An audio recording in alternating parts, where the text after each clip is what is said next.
Shavuot.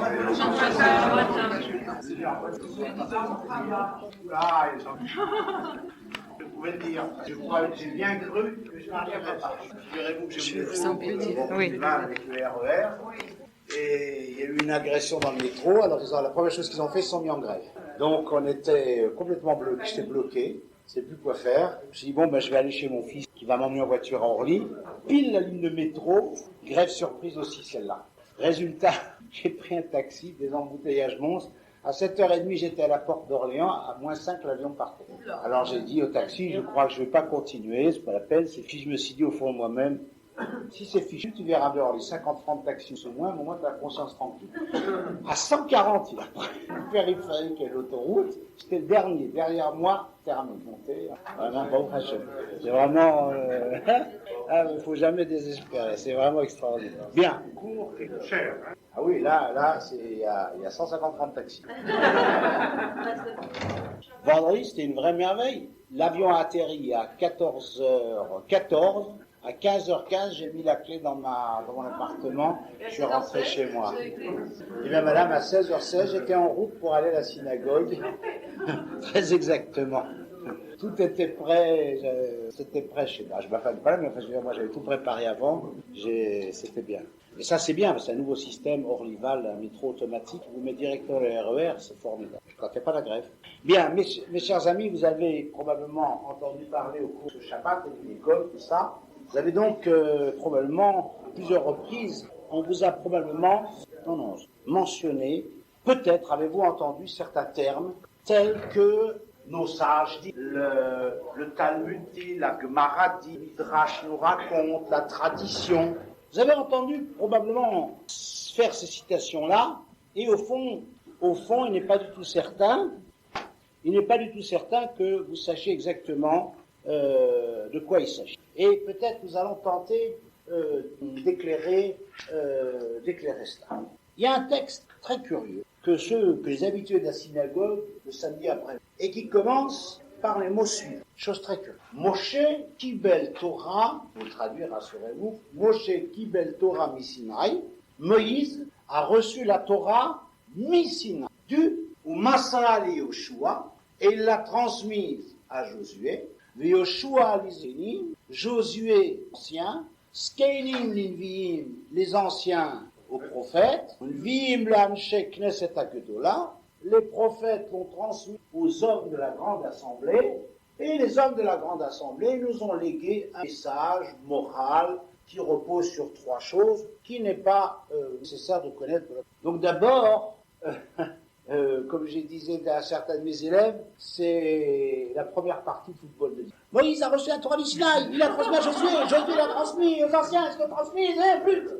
Oui, mais d'accord. Mais hormis cette blague, c'est un texte inintelligible. D'abord, si je vous avais demandé, question, Moïse a reçu la Torah, de qui? Enfin, oui, Moïse a reçu la Torah. Vous m'auriez répondu quoi? Il a reçu de quoi?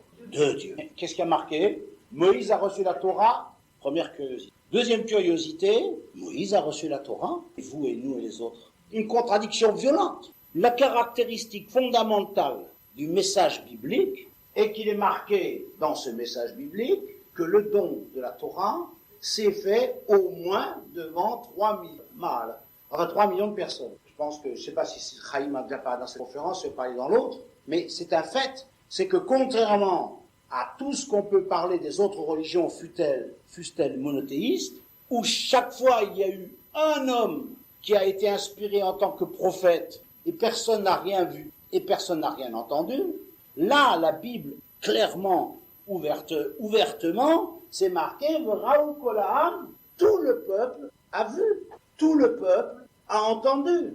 Et tout le peuple, c'est des textes, je ne vais pas vous faire les citations, versets, machin, mais vous pouvez me faire confiance. Toute personne qui veut les revoir dans le texte, je lui les montre instantanément. Mieux que ça, le peuple a eu tellement peur de tout ça qu'il a dit « Je t'en prie Moïse, vas-y tout seul, on ne peut plus supporter. » Mais en tout état de cause, tout le monde a eu un morceau, tout le monde a vu. Qu'est-ce que ça peut bien vouloir dire que Moïse seul a reçu la Torah? Oui, madame. De quoi je parle? Je vous parle de la consommation du thé en Mandchourie orientale. Moi, je suis un peu de l'âge. Par rapport au texte. Du texte de la Torah. Je vais vous expliquer dans 5 minutes de quoi je parle. Non, mais j'ai compris qu'elle n'a pas compris. C'est très bien. Laissez la Mandchourie orientale, bravo pour votre question. C'est exactement ce que je voulais. Il se trouve, vous savez, comme dans les ventes, et 5 mouchoirs, 10 mouchoirs, je vous dis 20 mouchoirs pour 100 francs. Et toujours le comparse qui achète, vous êtes la comparse, vous avez posé la question que j'attendais. C'est très chouette. Non, je vais dire tout de suite. Le texte biblique, ok, on va dire comme ça, le texte biblique, quand il nous raconte le don de la Torah au peuple d'Israël, mentionne en toutes lettres que ça a été en présence de l'ensemble de la nation juive, qui était composée au minimum de 600 000 hommes âgés de 20 ans et plus tous les jeunes enfants qu'il y avait avant, plus leurs femmes. Donc ça faisait quand même pas mal de monde. Bon. Donc tout le monde a assisté, tout le monde a vu, et surtout, on leur a rabâché tout au long en disant « Sachez que ce n'est pas une histoire que vous avez entendue, sachez que ce n'est pas un témoignage qu'on vous a fait, et Nechem Araot, c'est vos yeux qui ont vu, vos oreilles qui ont entendu, vous étiez présents. » Donc, le récit biblique nous disant cela, nous avons un autre texte, qui n'est toujours pas identifié volontairement, qui est un texte, disons, fondamental de la théologie, pour employer un mot moderne, qui nous dit non, Moïse a reçu la Torah au Sinaï. Alors, du Sinaï. Oui, non, mais d'accord, mais il y a pas tout. Cependant, il faut que je fasse très attention pour que tout le monde puisse. Personne ne sait encore ce que c'est que les. Donc, pour le moment, il faut confiance. C'est un texte fondamental sur le plan de la théologie. C'est tout ce que nous savons. Mais ce texte-là dit très bien, si vous voulez, si on avait dit que Moïse a reçu la Torah au Sinaï, quels sont ceux qui ne savent pas lire? Levez la main. Donc, je vais le faire en. Regardez. Au Sinaï devrait se dire comme ça. B étant la consonne, E la voyelle, nous en parlerons, et vous avez le mot. Alors ça veut dire au Sinaï. Mais le texte ne dit pas comme ça, le verset dit mi.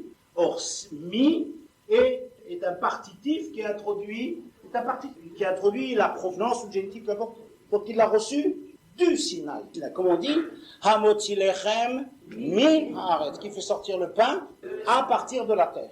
Donc il a reçu, pas au Sinaï, mais du Sinaï, comme si la montagne avait ouvert sa bouche et puis avait dit blablabla, et il a reçu la Torah. Donc c'est déjà un premier problème. Deuxièmement, il semble qu'il l'ait reçu seul, et personne d'autre ne l'a reçu. 3, il semblerait que la Torah qu'il a reçue seul, contrairement au texte, qu'est-ce qu'il en a fait?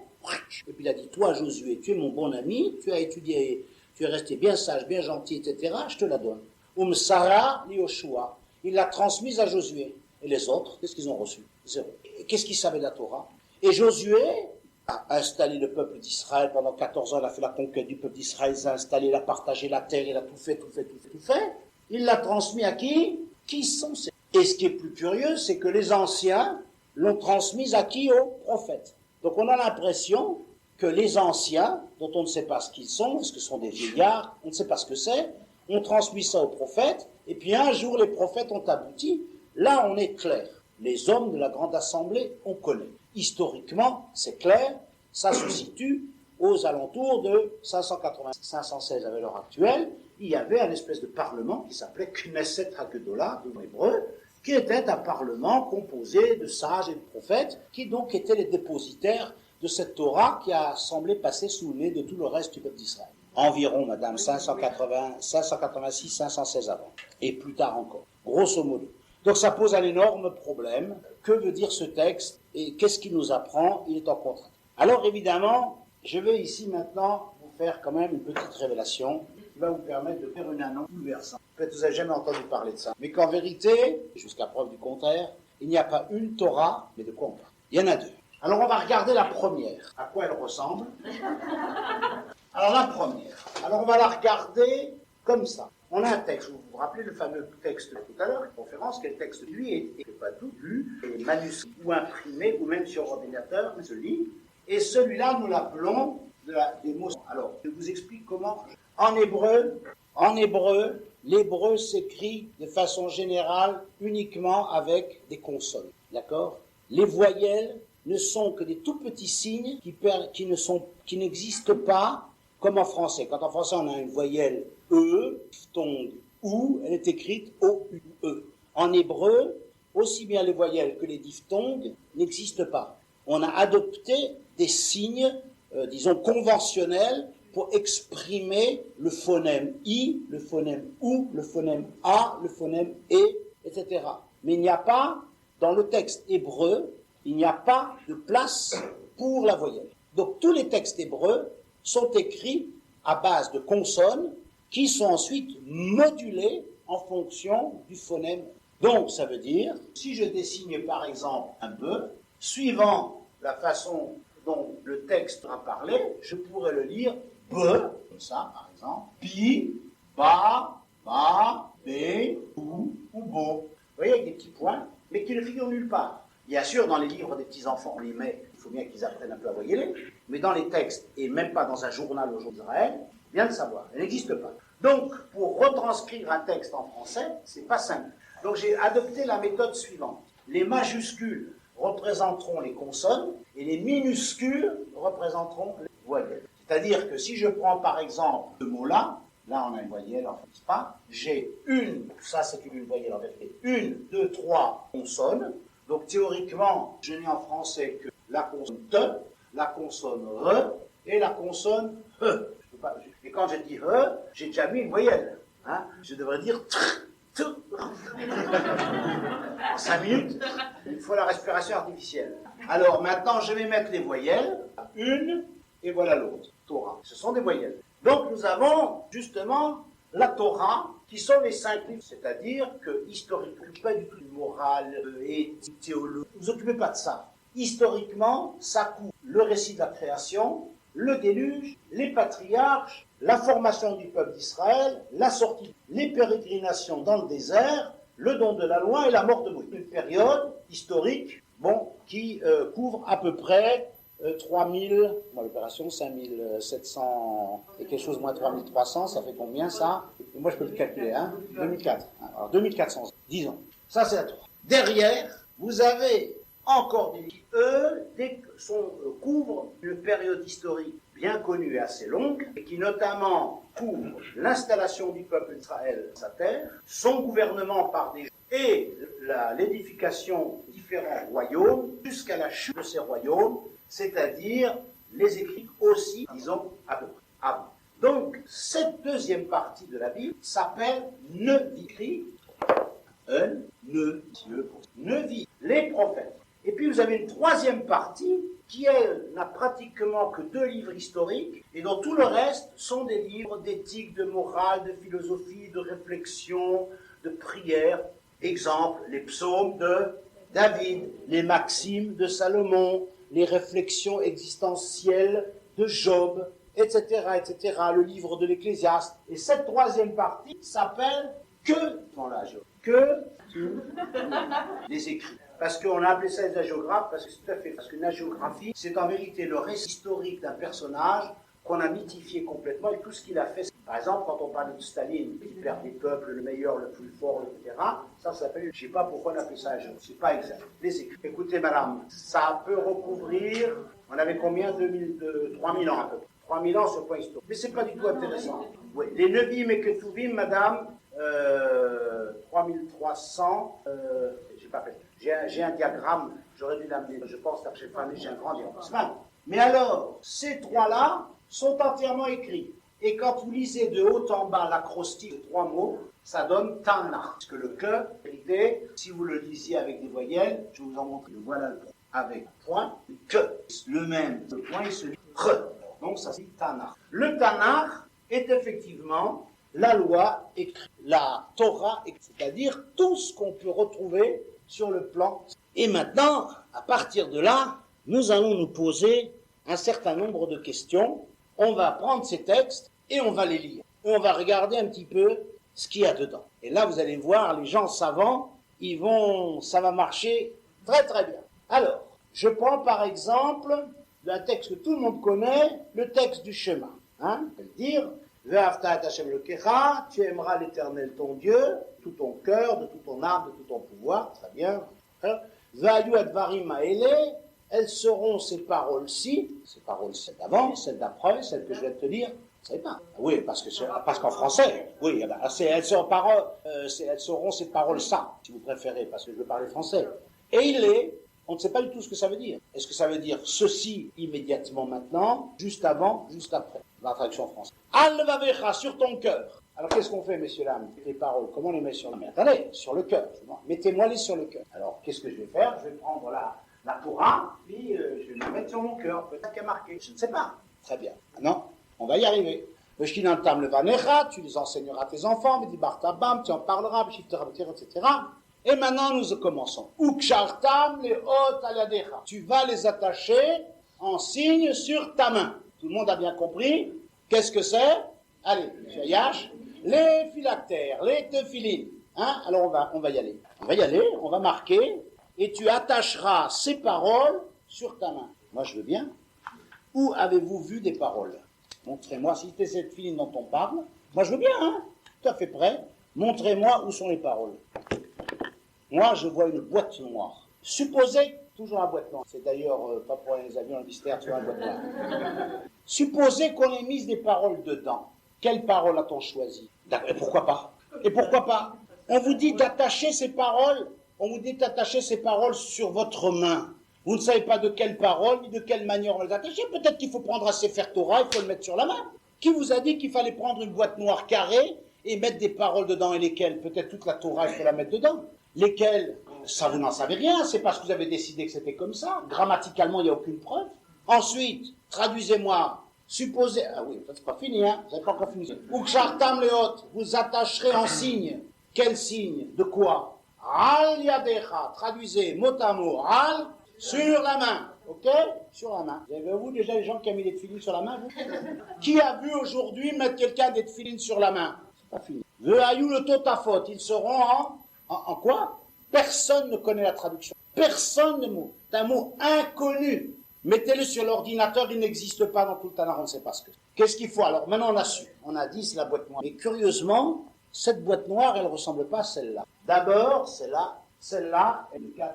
Celle-là, elle est striée, celle-là ne l'est pas. Celle-là, elle porte, du côté-là, elle porte à 4 branches. Alors que le jour avec, admettons, hocus pocus, on sait.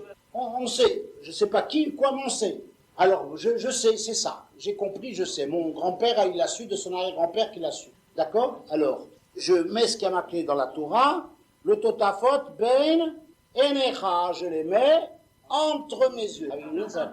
Qui a déjà vu mettre des tefilines entre les yeux? Donc, inconnu baptême. Premier problème. On va prendre autre chose maintenant. Donc, attendez, j'ai encore 2-3 questions à vous faire. Donc, ça pose un problème. Maintenant, Ve'asulahem tzitzit. Ils se feront des tzitzit. C'est quoi des tzitzit? Des franges?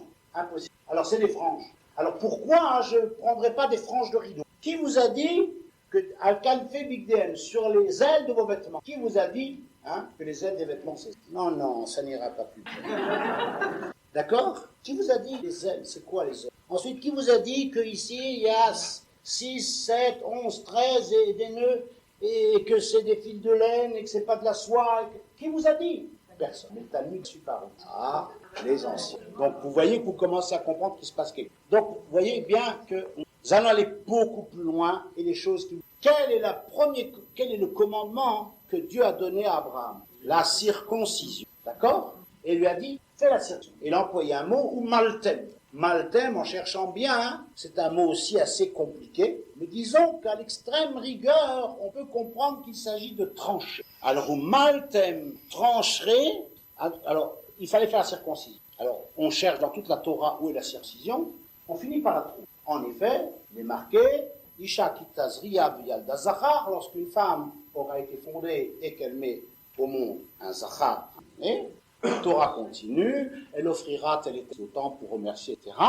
Puis ensuite, Yom Hashmini est le 8e jour. 8e jour de quoi? C'est pas marqué dans le texte. Il y a 10 lignes avant. On ne sait pas de quel 8e jour on parle. Le 8e jour, elle est entrée au temple pour offrir ses sacrifices après être purifiée du sang de l'accouchement. On ne sait pas. Admettons que on se dit, ça doit être le 8e jour après la couche. Yimol, on tranchera, en admettant que c'est peu, en faisant des comparaisons vocabulaires. Bessar, la chair, d'accord? Orlato, de ça, orla. La chair, on tranchera donc, la chair, Bessar, orlato, de ça, orla. Le mot, donc, alors comme c'est une lettre muette, écrit la voyelle en grand, lettre muette, orla, ça c'est le substantif. orla, et to, la sienne. Donc ça, simplement un possessif. Le mot de base, c'est-à-dire, en hébreu, au lieu de dire sa chaise, au lieu de dire sa chaise, on dirait chaise à to, sa chaise à lui, n'est-ce pas? Donc orlato. Très bien. C'est quoi la orla? Personne ne peut prouver jusqu'à nouvel ordre, a priori, qu'il s'agit de la chair du... Premièrement, on a feuilleté, et on a fait comme on fait d'habitude, comme on le fait en littérature et comme partout ailleurs, on regarde si un mot qui est inconnu par là peut être éclairé par un autre enfant. Et en effet, on a finalement trouvé le mot orla. Ah, on va savoir ce que c'est. Dieu dit aux enfants d'Israël, faites attention, vous êtes trop durs, vous êtes un peuple à la nuque raide. Ou maltem, vous allez circoncire, et orlat, le vafrem. La orla de quoi? De votre cœur. Ah, maintenant nous savons que le 8e jour après la naissance, il faut trancher le péricarde. Si vous lisez le texte, c'est ça qui a marqué. Comme c'est papa et ça, on va chercher ailleurs. En cherchant ailleurs, on a trouvé. Le prophète dit, Giliti et orla toznechem. J'ai fini par libérer la orla de vos oreilles. Donc la circoncision, c'est le lobe de l'oreille. D'ailleurs, il y a des tas de jeunes gens qui ont compris, se portent des petits trucs, là, ça doit être ça sûrement. Troisième texte, en cherchant plus loin, tout d'un coup, on voit quand tu plantes un arbre, varaltem orlato, vous aréliserez sa orla. Je ne peux pas le traduire. Et pendant 3 ans, vous ne mangerez pas le fruit, la 4e année, vous pourrez manger les fruits, etc. Donc, comment et par qui avons-nous su que la orla, depuis Abraham Avinu, c'était en vérité le prénom? Ça pose des problèmes. Troisième problème, il y en a comme ça des milliers, je prends les plus caractéristiques.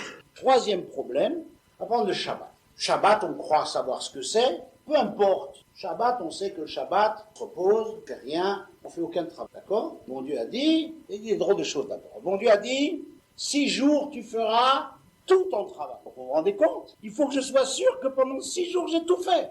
Comment je peux? Et c'est m'a commandé, 6 jours tu feras tout ton travail. Donc ça veut dire que il faut que je me débrouille, que pendant 6 jours, j'ai fait tout mon travail. Mais c'est quoi faire tout mon travail? Bien sûr, un élève à qui le prof il a dit 8 devoirs de mathématiques, 2 analyses et 5 explications de texte, il sait que ça c'est tout son travail. Mais moi, dans mon magasin, dans mon laboratoire, dans mon salon de coiffure ou dans mon atelier de plomberie, dans mon garage, ça veut dire quoi faire tout mon travail? En 6 jours. Ça commence où, ça finit où? Dieu m'a dit, bon, admettons qu'on fait l'impasse. Mais il m'a dit, attention, tu ne feras aucun travail. Parfait, bon Dieu, je te remercie.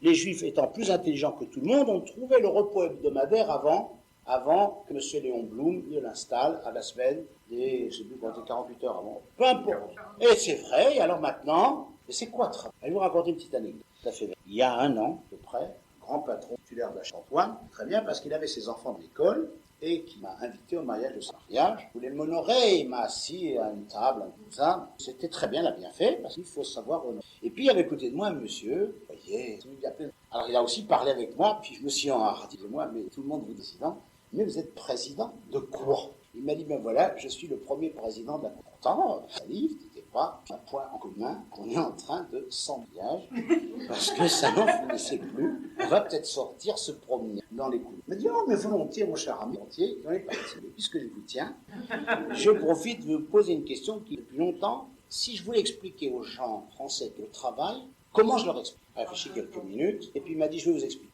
On appelle travail, dans le langage français, tout acte, de quelque nature qu'elle soit, qui peut être d'une façon ou d'une autre régi par le code du... C'est-à-dire que si je suis payé, par exemple par monsieur, à être assis, à croiser les bras et à fumer une cigarette toutes les demi-heures et rien d'autre, simplement parce qu'avec mes yeux ça sert d'épouvantail à ceux qui sont derrière là, je n'ai rien à faire, et moi ça m'arrange drôlement bien, et que tout d'un coup je m'assouple et je dégringole, c'est un accident du travail.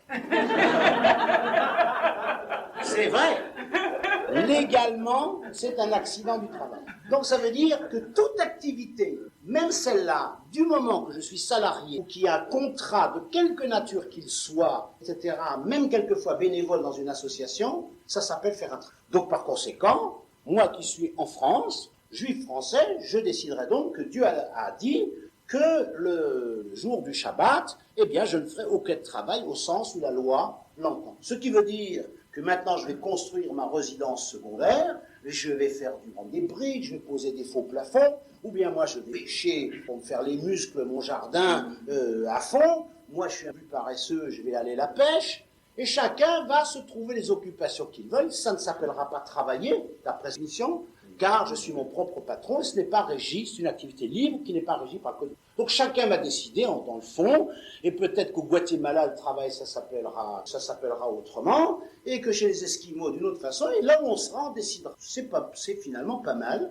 et Dieu dit, il ne fera aucun travail, c'est moi qui vous dis, c'est parfait, c'est tout à fait parfait. Il n'y a qu'un problème. À la fin, la Torah nous dit, celui qui travaille le Shabbat, c'est considéré en valeur absolue comme un acte criminel, susceptible d'entraîner. On ne peut pas me laisser libre. Le bon Dieu me dit, tu ne travailleras pas. Il ne me dit pas ce que ça s'appelle travailler ni pas travailler. Donc je fais ce que je veux, je décide. Mais le problème, c'est que si par malheur, je fais un travail que le bon Dieu m'a dit, eh ben tu t'es trompé, ça j'appelle un travail, je passe à la casserole. Non madame, elles y sont. Comment et comment les y a-t-on? Nous allons y arriver. Moi, j'en suis encore à la lecture. À la lecture du texte, il n'apparaît absolument pas possible de savoir ce que veut dire. D'autant plus que vous savez très bien, n'est-ce pas, que si aujourd'hui vous dites à quelqu'un, c'est Shabbat, il faut même pas passer devant un rayon lumineux qui vous ouvre la porte, qui est complètement barjot. Ça veut dire, ça s'appelle pas travailler, ça. Pourquoi ça s'appellerait travailler? D'où vous le savez? Comment c'est? Voilà 3 exemples qui montrent déjà l'illisibilité totale et l'apparente absurdité du texte encore plus loin. Les textes, vous lisez la Torah, on ne comprend rien du tout. Vous avez des personnages comme Abraham qui surgissent comme ça d'une boîte, d'une boîte. Vous avez une femme comme Sarah, notre mère, dont on ne sait ni de quelle origine elle est, d'où elle vient, quoi et comment. Vous avez des personnages comme Moïse qui subitement, après un beau récit mythique, il est né comme ça, on l'a mis sur un berceau, sur de l'eau, et puis disparaît pendant 80 ans. Vous savez que pendant 80 ans, apparemment, on ne sait pas un mot de Moïse. Vous n'avez jamais aperçu de ça? Vous n'avez pas le courage de dire ce genre de ça paraît. Il faut avoir le courage de ça. Et tout le long, comme ça, la Torah, il y a des tas de choses qu'on ne comprend absolument pas. Il y a des textes qui se surajoutent les uns aux autres. On ne voit absolument pas le fil qui les joint. C'est encore plus compliqué que vous ne le pensez. Je vous montre ici un agrandissement du Sefer Torah. Le Sefer Torah, c'est quoi? C'est ce rouleau qui est en fer sainte, et on fait, etc. Mais on ne sait pas ce qu'il y a dedans, bien entendu. Et voilà, qu'est-ce que vous remarquez? Vous remarquez d'abord que, par exemple, de là à là, il n'y a rien. Il n'y a pas un seul signe de ponctuation. Il y a des suites de groupes de lettres qui sont séparées par un blanc, mais il n'y a pas de... Ici, tout d'un coup, il y a un tout petit texte avec un blanc. Là, il est plus grand. La Torah est le texte est écrit sans aucune voyelle. C'est-à-dire que le texte, si je devrais dire, je ne sais pas, comprenez? Je n'ai aucune voyelle. Je ne sais pas. Je pourrais, par exemple, ceux qui connaissent l'hébreu, au lieu de lire Vaidaber, je pourrais lire Vidabar, ou bien Voudaber, ou bien Vidubar, ou Voudoudour. Je peux faire ce que je veux, sans jamais rien changer. Pourquoi pas? Je peux faire ce que je veux. Comment? Donc nous avons ici un texte de la Torah qui est à proprement parler. Donc il faut se demander comment, pourquoi et comment les choses sont-elles arrivées qu'on a pu finalement lire la Torah. Eh bien, ceci s'appellera donc la Torah écrite en hébreu chez chez Birtat. Les en savent déjà. La Torah qui est écrite. Maintenant, je vais vous faire la révélation. C'est que pour le moment, parallèlement à celle-là, il y en a une deuxième qui s'appelle donc la Torah chez Be'al-Peh, la loi orale. Maintenant, nous allons voir qu'est-ce que ça veut dire la loi orale. Nous ne savons toujours pas ce que c'est. Mais bien entendu, là, nous allons maintenant réfléchir comment les choses se sont passées. Notre Moïse, par conséquent, monte, ça le texte, monte sur le Sinaï. Et tout d'un coup, il va rester là-bas 40 jours, puis de nouveau 40, puis de nouveau 40, c'est-à-dire 120 jours. Qu'est-ce qu'il a fait là-haut?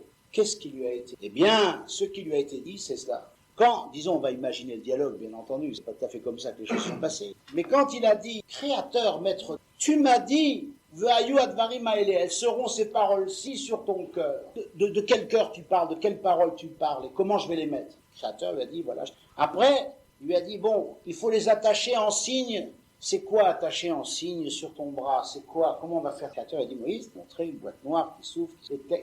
Il lui a tout expliqué, il lui a tout. Il est très content, c'est merveilleux, mais maintenant, comment je vais faire passer? Comment je vais faire en telle sorte? Tu m'as expliqué, parce que ça s'est passé. Je vais pouvoir le transmettre.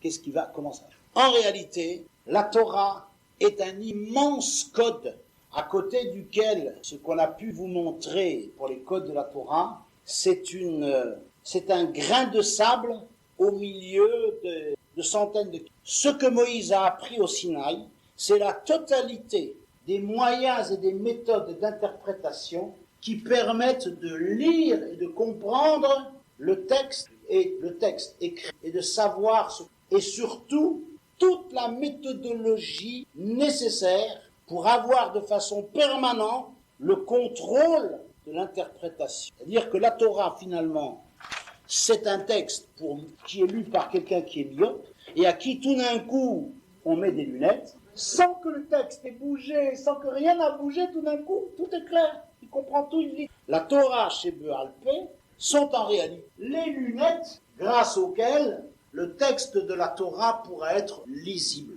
Et tout cela, selon des règles d'interprétation et d'herméneutique, comme on les appelle, tout à fait rigoureusement établies.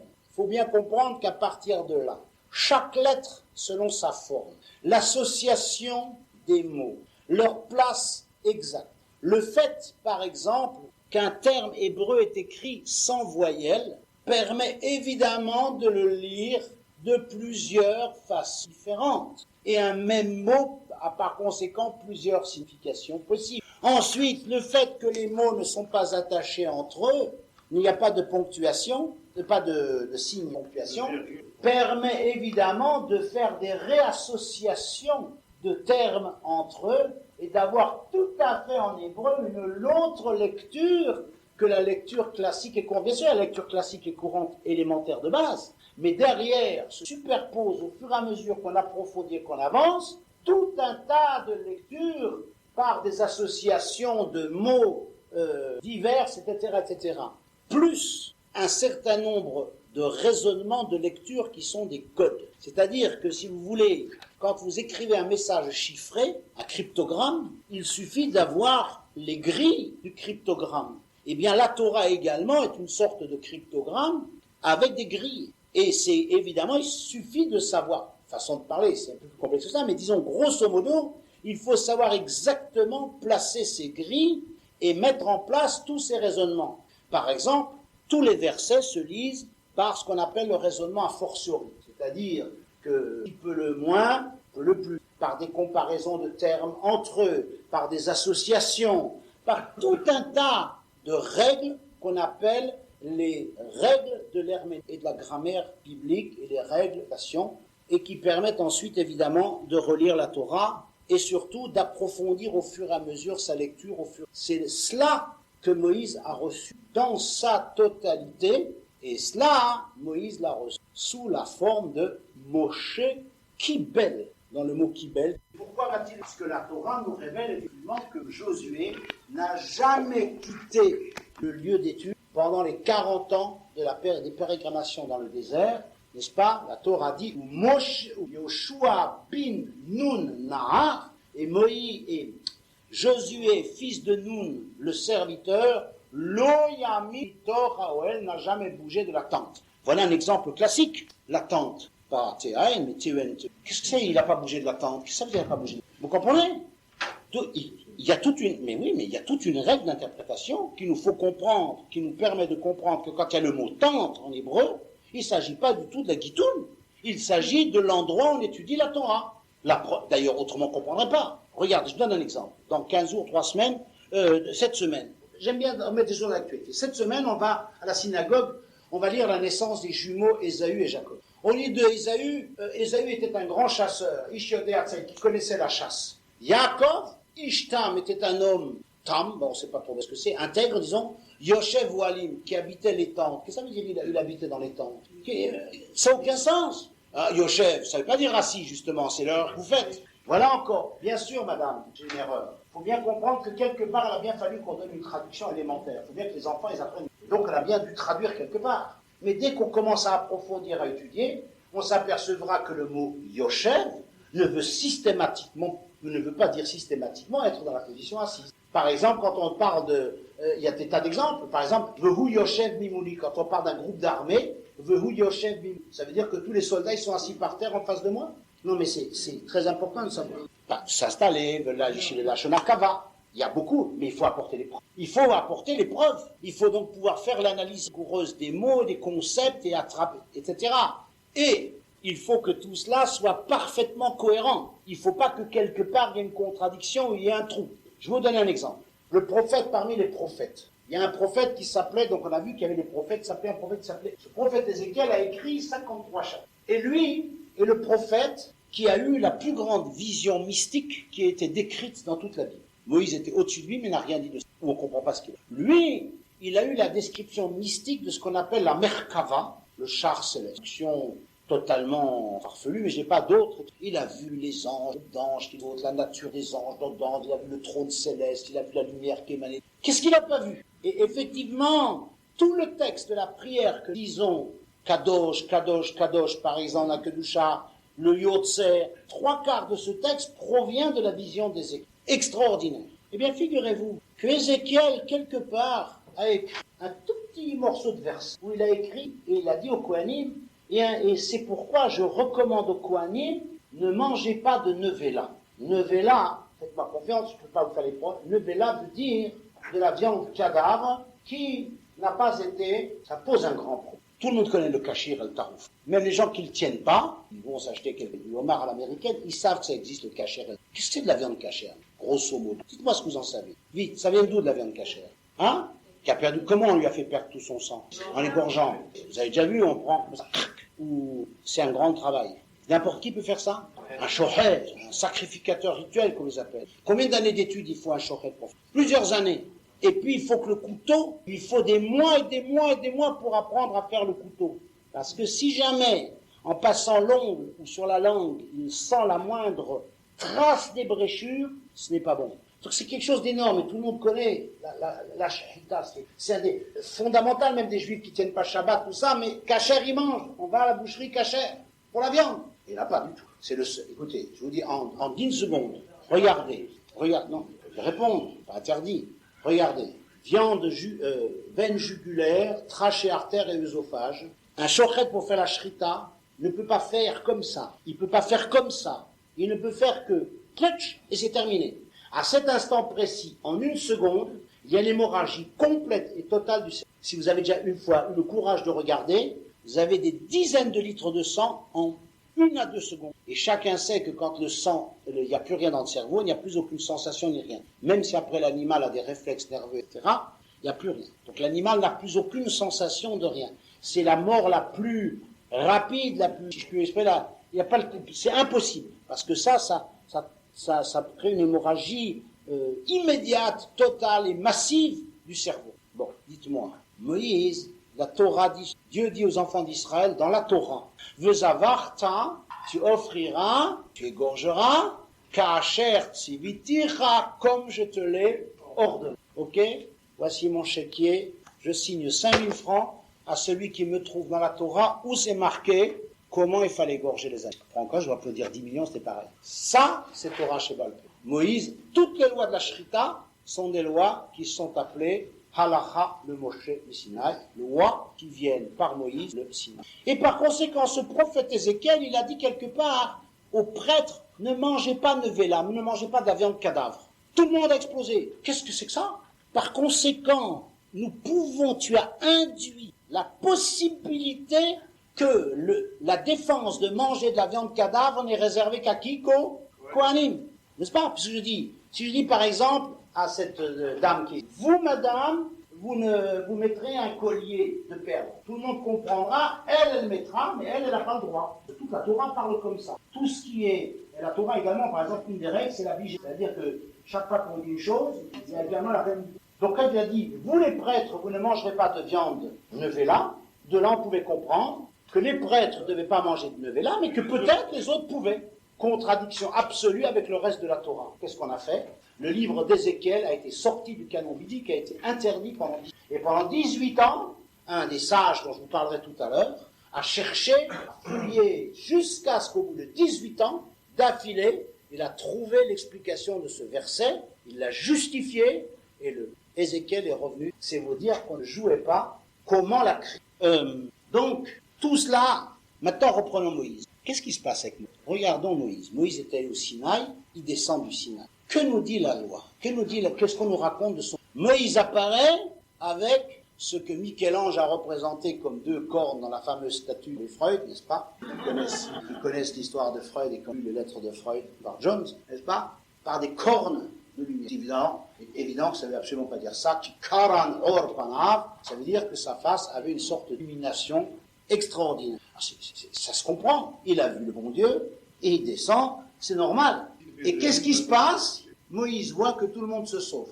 Tout le monde se sauve. Que fait Moïse? Il se met un voile pour que cette espèce d'auréole effrayante n'effraie plus personne et il s'assoit. Vous allez voir pourquoi. Citez-moi, s'il vous plaît, je laisse la question en suspens. Citez-moi vite tous les noms qui vous viennent à la tête. Citez-moi vite, en français, en hébreu, des noms de prophètes. Vite! Isaïe, vite! Jérémie, Amos, Ézéchiel, vite! Moshe. Jamais vous n'avez entendu parler de Moshe Hanavi. Ézéchiel Hanavi, Yeshaya Hanavi, Amos Hanavi, tous Moshe, Moïse n'a jamais été appelé Hanavi. Vous ne l'avez pas cité. Vous avouez, parce que vous êtes dit... Ce n'est pas aussi évident que vous voulez bien le dire. Pas d'accord. C'est ça, nous en reparlons. Pourquoi? Comment connaissez-vous Moïs? Sous quel nom? Moshe. Moshe Rabbeinu. Moshe, c'est ça le problème. C'est que Moïse était enseigné. Pourquoi Moïse a mis le voile? Parce que la Torah nous raconte qu'il a enseigné à Aaron et à Éléazar tout ce qu'il lui avait dit. Puis ensuite venaient Itamar et les autres à qui il a enseigné, puis les princes d'Israël et l'ensemble du peuple à qui il a enseigné. Qu'est-ce qu'il a enseigné? Il n'avait rien à leur enseigner puisque la Torah, il ne l'a écrit finalement que le jour de sa mort. L'écrit n'a pas été écrit pendant les 40 ans du désert. Et pendant 38 ans, il s'est rien passé. Les gens, ils croient que tous les jours, vous savez, la script, aujourd'hui, le bon Dieu, il a dit Bereshit bara Elohim. Comprenez? C'est pas du tout comme ça que les choses se sont faites. Donc qu'est-ce qu'il a pu leur enseigner? Qu'est-ce qu'il a pu leur dire? Et quand il a fait tous les rassemblements pour leur dire des choses.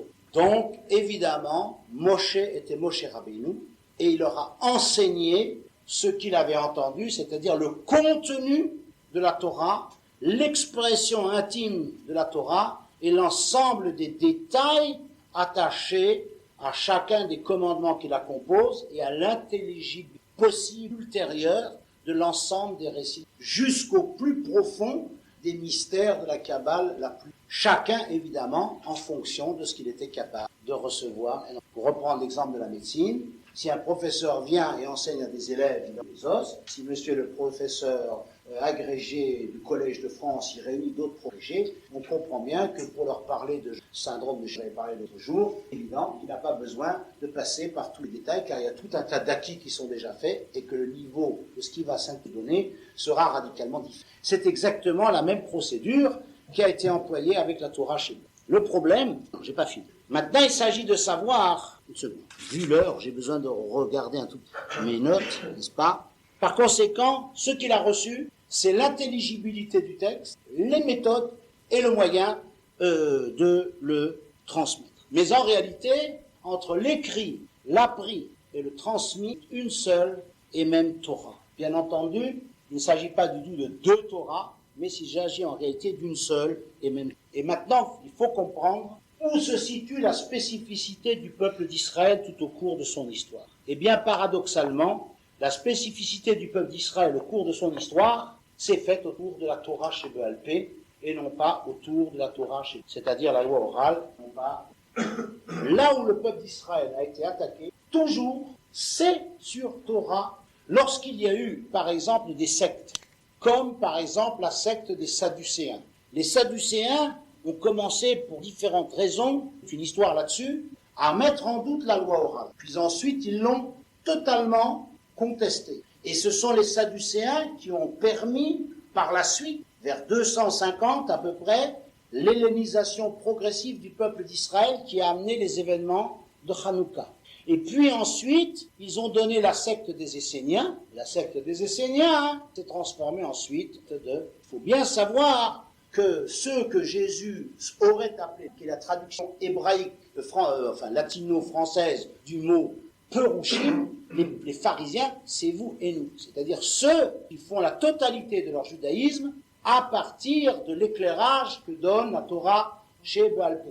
Mais que toute la spécificité du peuple d'Israël, elle était là.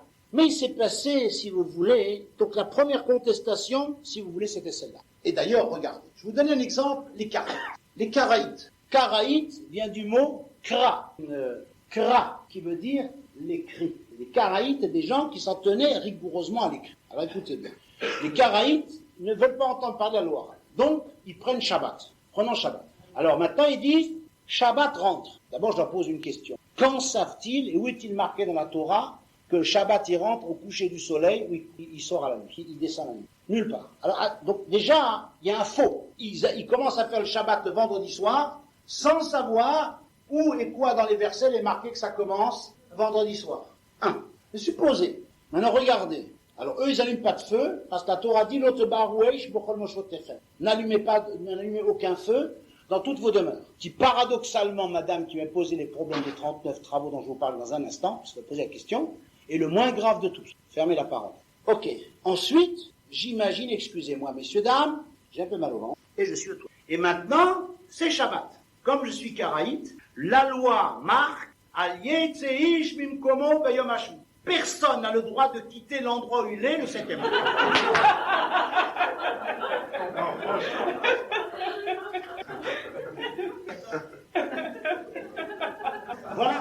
Voilà où mène le cas. Quand je vous ai dit que c'était absurde, la lecture de la Torah comme ça, vous voyez bien que c'est absurde. Donc, voilà par exemple un problème. Alors maintenant, nous avons un problème beaucoup plus. C'est que cette loi orale, dans cette loi orale, Dieu a fait dire l'interdiction absolue de la mettre par. Interdiction absolue de la mettre par. Donc, on l'a jamais... Et pourquoi? Alors, Moïse a demandé pourquoi, mais il dit c'est très simple.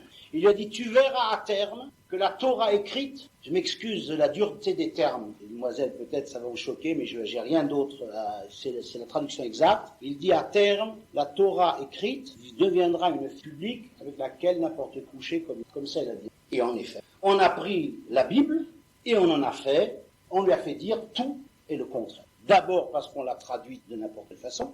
Il y a mille exemples. Le samedi est devenu le dimanche. Tu ne tueras pas, tu n'assassineras pas est devenu ne tueras pas, etc., etc., etc. Tu ne voleras pas, qui est marqué dans les 10 commandements, est resté tu ne voleras pas, alors que c'est pas du tout ça que ça veut dire. Vous savez que dans les 10 commandements, la défense de voler, c'est la défense de kidnapper les personnes. Car la défense de voler est marquée tout à fait ailleurs. Oui, elle est écrite, mais elle est impraticable sans le compagnonnage de la Torah chez Baal Pé, parce qu'elle veut rien. Donc Dieu a dit maintenant, si jamais on va mettre par écrit la loi orale, les goyim vont retripatouiller ça exactement comme ils ont tripatouillé la Bible pour en lui faire dire tout et son contraire. Donc, ça restera strictement oral et ça restera l'apanage exclusif du peuple d'Israël. Entendez, madame? Hein? Et en effet, ça a été comme ça. Moshe Kibel Torah Misinaï, il a reçu la Torah du Sinaï, la totalité de ce qu'il avait appris, il l'a transmis à Josué, bien que tout le monde avait accès, mais chacun à son niveau. Josué l'a transmis aux anciens, c'est l'appellation qui est donnée aux juges tels que Devorah, Shimshon, etc. Puis aux prophètes, dont le premier a été Samuel, et les prophètes vont s'éteindre avec, la prophétie va s'éteindre avec les prophètes Haggai, Zacharie et Malachi, qui justement étaient les prophètes qui ont communiqué avec les sages de la grande assemblée. Ça s'est parfaitement transmis sans aucun problème. Et là, quand on est arrivé aux hommes de la grande assemblée, on s'est rendu compte, notamment avec Ezra et Néhémie, combien on avait besoin de la loi orale. Parce que qu'est-ce qui s'est passé? Le temple a été construit, tout était bien en place. Vient Nabuchodonosor en 586 et détruit le temple, et le peuple d'Israël est exilé en Babylonie. Que faire? Il n'y a plus de temple, il n'y a plus de sacrifice, toute la vie juive qui était focalisée sur le temple s'écroulait, comment allons-nous faire? C'est là grâce à la façon dont ils ont scruté la loi orale, on a mis au point la prière, la Shemona Esrei, la lecture de la loi bi-hebdomadaire, les sections sabbatiques, etc. Ça s'est fait à ce moment. Et à cet instant-là apparaissent pour la première fois dans l'histoire du peuple d'Israël des nouveaux personnages, les rabbis. Maintenant on a rabbis, y compris. Ce n'est pas ça, ça n'a aucun rapport si vous voulez. Les rabbis, les docteurs de la loi, Hillel, Shammai, Rabbi Meir, Rabbi Akiba, Rabbi Shimon Bar Yochai, etc.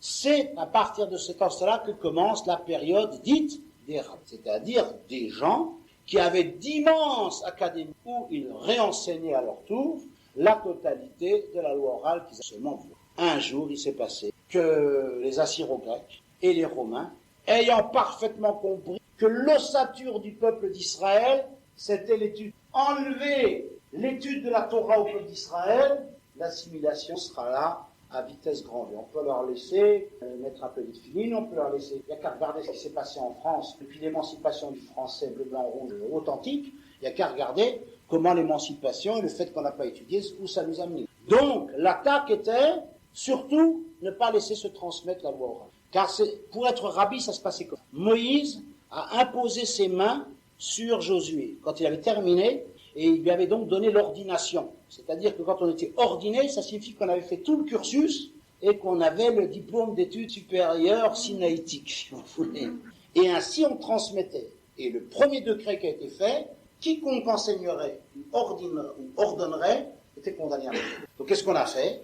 On a commencé à se disperser, on s'est caché dans des grottes, etc., etc. Qu'est-ce qui se passe quand un enseignement oral est perturbateur? On est stressé, chacun sait que les plus grands qui enlèvent la mémoire, et tout d'un coup, on s'est pu retrouver avec une seule et même Torah. Hillel avait entendu ça, Shammai avait entendu ça, Rabbi Intel, il y avait des trucs. Qu'est-ce qu'on a fait? On a cherché, et on a trouvé dans les psaumes un verset qui dit « Et la sot Hashem et faire Torah ». Il y a des moments où il faut agir pour Dieu, renverser la loi de la sauver. Par conséquent, pour sauver, on va l'écrire. Mais rassurez cela, ils l'ont écrit de telle sorte qu'elle va rester orale. Et je vais vous donner un extrait de la loi orale écrite. Vous allez vous accrocher. J'en parle. Rassurez, c'est sûr et certain, mais rappelez-moi la question. Elle n'est pas, je ne peux pas vous donner une réponse intelligible. Non. Oui, allez-y. Ouais. Mais on n'est pas passé, vous allez voir qu'on n'a pas passé. C'était fait en telle sorte que c'est resté totalement oral. Et comment il a fait le prophète Élie au Mont Carmel en offrant des sacrifices? Il y a des moments où la loi vous dit il faut sauver. Pas n'importe qui peut le décider, mais c'est un verset en toutes lettres dans les psaumes. Et la sot Hashem et feru Toratecha. Ils ont annulé ta Torah. Et c'est le moment d'agir pour Dieu. Ils ont annulé ta Torah. Alors je vous lis. Alors très brièvement, comment ça s'est présenté la loi orale? Eh bien, ils se sont rassemblés. Et puis, ils ont compilé Rabbi Akiba, puis Rabbi Meir, puis Rabbi Yehuda, ça a un temps. Tout l'enseignement de tous les rabbis, ils l'ont compilé, ils l'ont mis en ordre, selon un certain classement.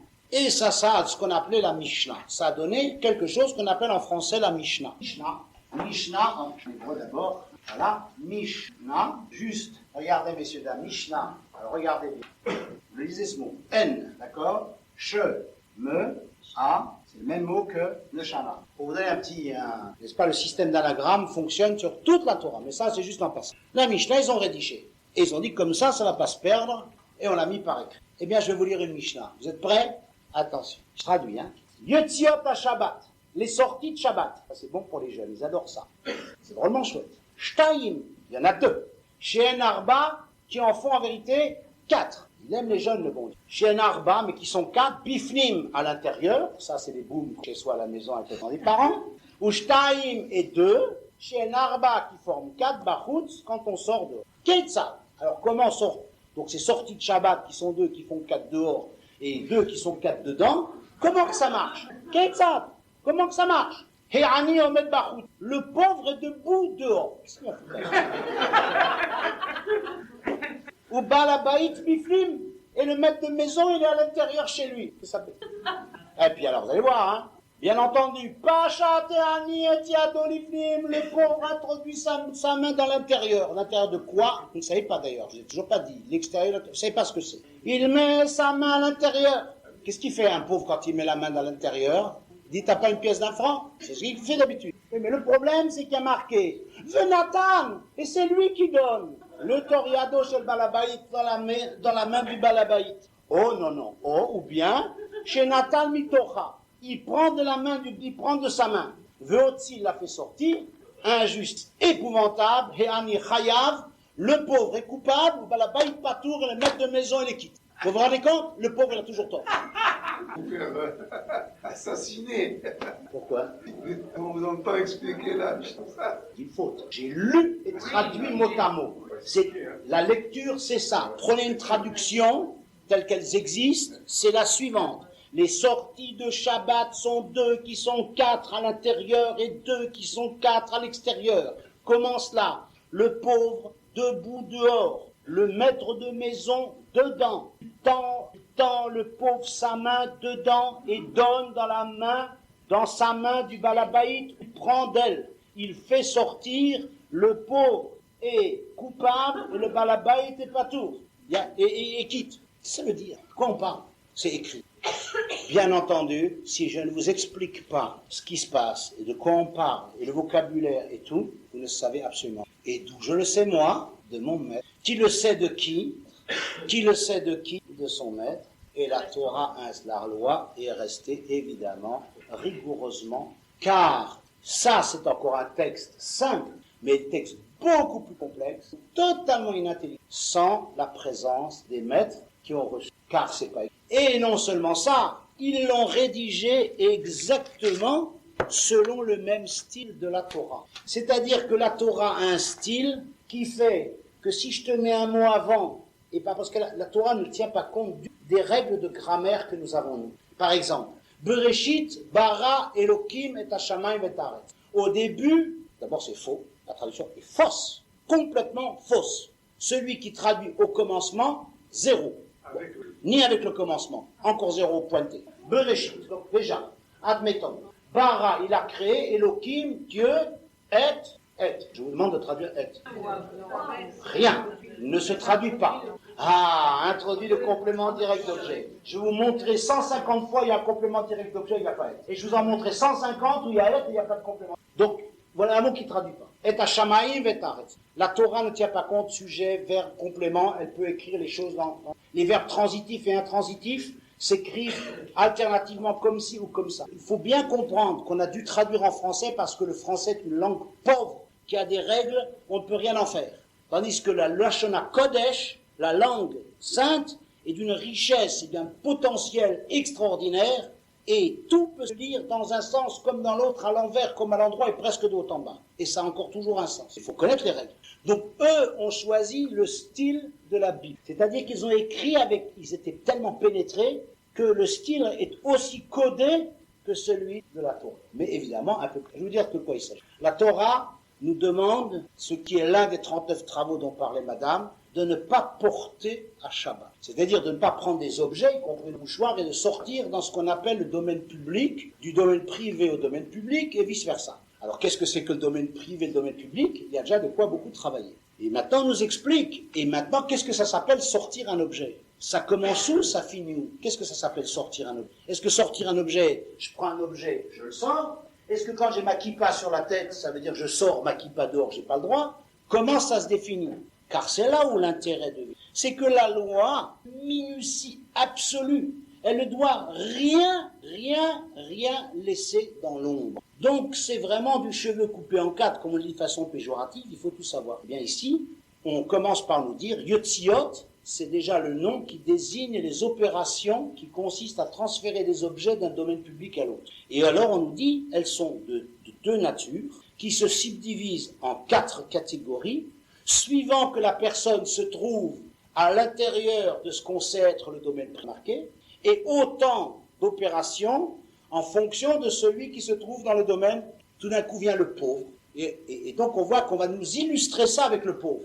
La Gemara demande le texte, plus tard le commentaire, on dit pourquoi parle-t-on du pauvre? Parce qu'en même temps, pour donner un exemple, on profite de l'occasion, donc il y a une simultanéité, pour nous dire quelque chose de très important. C'est que donner la pièce à un pauvre, c'est une grande mitzvah. Une grande mitzvah, c'est un commandement important et capital que de donner une pièce au pauvre. Mais la Torah nous dit aussi, la loi nous dit que si le pauvre, quand je lui donne une pièce, d'une façon ou d'une autre, mais ce faisant, il transgresse la loi du Shabbat, eh bien, tout pauvre qu'il est, et toute mitzvah que j'ai pu faire par rapport au pauvre, il est chayav, il a enfreint la règle. Vous voyez?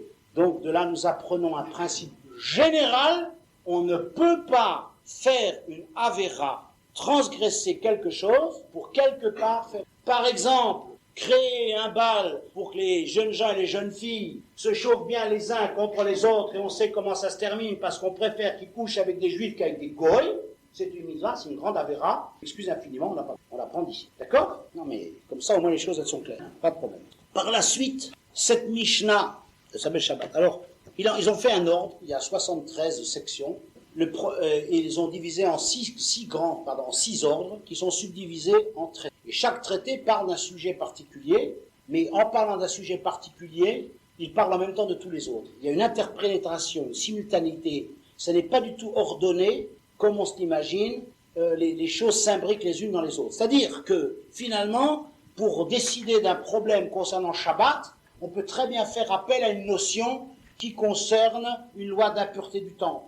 Et cette notion d'impureté du temple, pour la comprendre, il faudra se servir d'une notion qui apparaît dans un cas de dommages et intérêts, qui lui-même sera éclairé par une idée qui concerne une loi de l'agriculture. Parce que la Torah est entièrement simultanée. Alors, je vous ai apporté un exemplaire du Talmud, puisque ça apparaît dans le Talmud.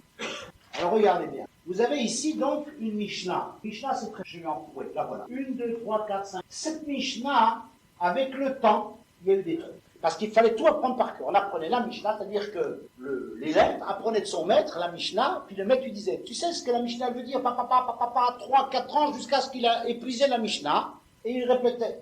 Et au bout d'un certain temps, il y a eu des problèmes. Qu'est-ce qu'ils ont décidé? Chaque année, on étudiait un traité. C'est-à-dire que dans tout Israël, toute la Babylonie, exilé en Babylonie aussi, on disait cette année au programme Makot, qui veut dire les coups. Et on étudiait ça, et au bout de l'année, il y avait un rassemblement annuel de tous, et chacun apportait ce qu'il avait entendu, de ses maîtres, ce qui avait été discuté, les conclusions, etc.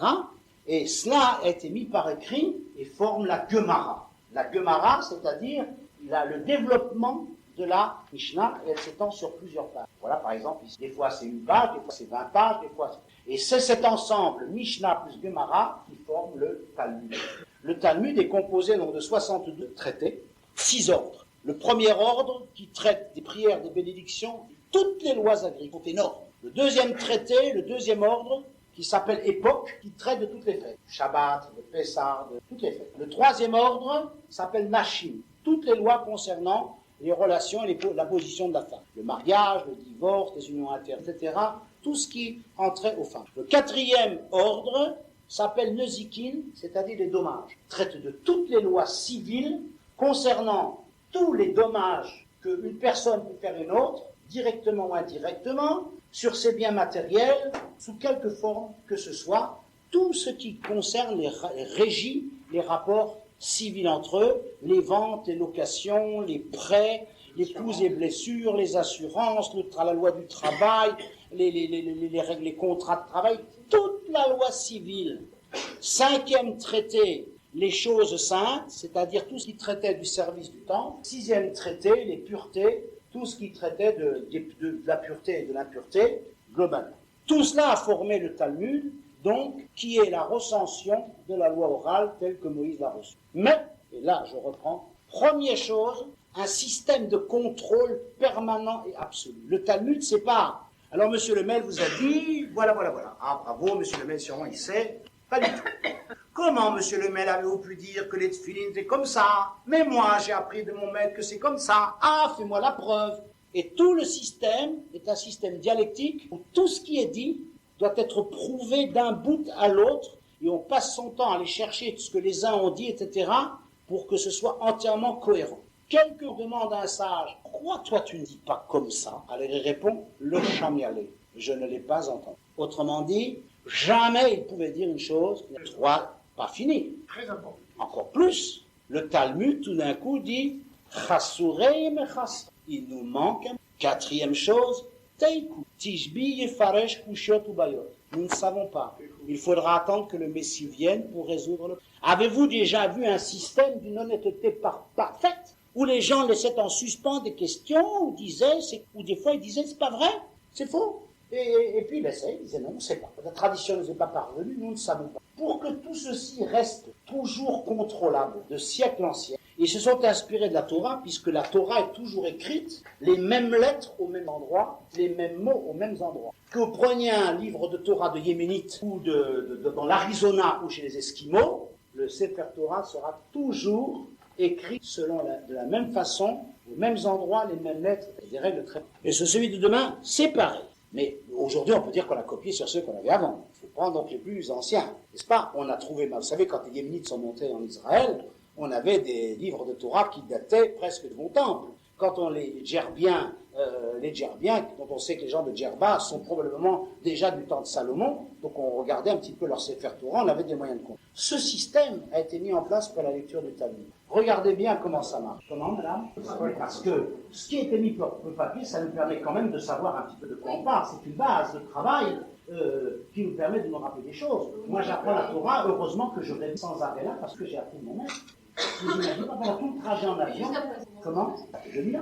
Avant, c'était entièrement oral. C'est parce qu'au fur et à mesure, ça s'est développé, parce qu'il y a aussi une perte de substance, parce qu'au fur et à mesure, ils sont venus. L'arbre a commencé à se développer, vous comprenez, les tephilines, et on s'est posé des questions, on ne savait plus, on a oublié. Avant, c'était clair. Il n'y avait aucune discussion de comment il fallait faire. Maintenant, il y a des encore. D'ailleurs, il y a deux modes de tephilines. Et les gens, en général, il y en a un qui nous en debout. C'est pas obligatoire. Mais... Alors, regardez. Voilà, j'ouvre une page du Talmud au hasard. Et ici, d'abord, la pagination. La pagination, elle est exactement la même que celle de la loi, c'est-à-dire que vous n'avez pas de page 1. De la même façon que la Torah commence par la lettre Bet, par le Aleph du Dieu, également ici, ça commence par la lettre. Tous les Talmuds, tous les traités, la première page, 2. Ça, c'est simplement. Chaque page, en vérité, n'a qu'un numéro. Bet 1 et Bet 2. Vous voyez, la lettre Gimel, c'est pas la page 1 et 2 et 3, c'est folio A. Mais, tous les Talmuds du monde, depuis que le Talmud a été manuscrit, sont écrits de telle sorte que les mêmes mots et les mêmes phrases sont toujours à la même page. Et pour éviter toute erreur, en bas, vous avez ce petit mot-là qui indique par quel mot commence la page. Et en bas de cette page, vous avez le mot par lequel commence, de telle sorte que quand Rachi en 1050 a écrit, par exemple, j'ai lu dans ma cote, page Yudbet, page 12b, moi, Claude Lemel, 940 ans plus tard, il faut exactement quel que soit le Talmud, un grand comme ça, un rikiki de poche, parce qu'il y en a des Talmuds de poche, à la page Yudbet, 6e livre, je retrouve exactement la citation. Tout ça, pour permettre un contrôle permanent de tout ce qui va se... Parce que sinon, vous dites, dans l'édition Princeps Sonsino 1651, folio 2, il a écrit, mais dans la Pléiade, page 882 de l'édition de 1980, il faut avoir 25 livres pour savoir où on en est. Là, l'étudiant des États-Unis, de n'importe partout, il y a une unité parfaite. Ça a été fait pour qu'il y ait, entre autres par imitation de la Torah, et pour qu'il y ait un moyen de contrôle permanent. Parce que qu'est-ce qui va se passer? C'est que quand le Talmud va être clôturé, comme je vous l'ai dit, le Talmud, ça a l'air d'un peu broussailleux. C'est-à-dire, les sujets sont mélangés, tout d'un coup on part avec un sujet, on retrouve 20 sujets à part. C'est toute une technique d'apprentissage. Mais à la fin, il faut arriver au résultat. Alors qu'est-ce qui s'est passé? Il y a un travail qui s'est fait par la suite. Et ce travail qui s'est fait par la suite a consisté à élaguer le texte. C'est-à-dire qu'on a conservé le texte tel qu'il est là, mais on a enlevé tout ce qui n'était pas directement dans le sujet. C'est-à-dire si par exemple vous me disiez, est-ce que demain il va faire beau? J'ai dit, la température est de 14 degrés, le degré d'hygrométrie est de 5 degrés, et d'ailleurs, parce que pour les problèmes de beau temps, il faut d'ailleurs qu'on considère aussi regarder dans quel sens penchent les coquelicots. Justement, les coquelicots, c'est une plante, et puis je commence à parler des coquelicots, j'en viens à la culture du blé, de la culture du blé, j'en viens à la situation économique qui empêche les paysans de gagner leur vie, disons, et puis etc. Et avec ça, on a perdu, et quel temps il fera demain? Alors, qu'est-ce qu'ils ont fait? Qu'est-ce qui a été fait? Ils ont coupé tout ce qui ne, si vous voulez, quel était le sujet de départ, quelle était l'arrivée, plus les raisonnements du sujet, et tout le reste a été mis de côté. Puis est venu derrière Maïmonide, l'aigle de la synagogue, qui lui a repris encore une fois tout ça,